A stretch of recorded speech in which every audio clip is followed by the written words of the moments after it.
Kara gözlü nurlu dilber, aylanayın boylarından.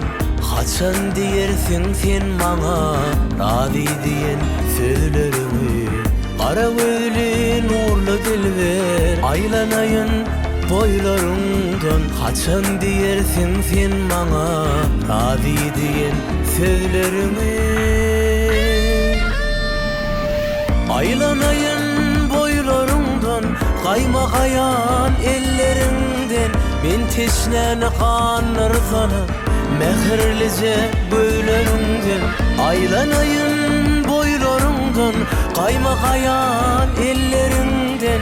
Men teşneni kanır sana, mehirlice gözlerinden.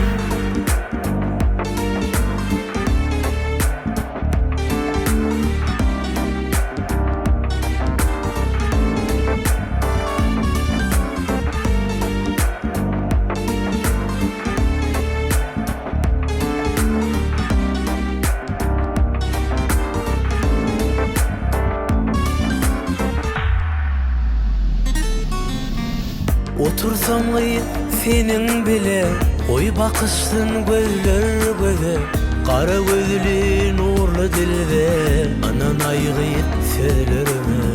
Otursam senin bile, oy bakıştın gözler göze. Kara gözlü nurlu dilber, yalan yoktur söylerimde. Aylanayın boylarından, kaymakayan ellerinden. Men teşneni kanır sana, mehirlice gözlerinden.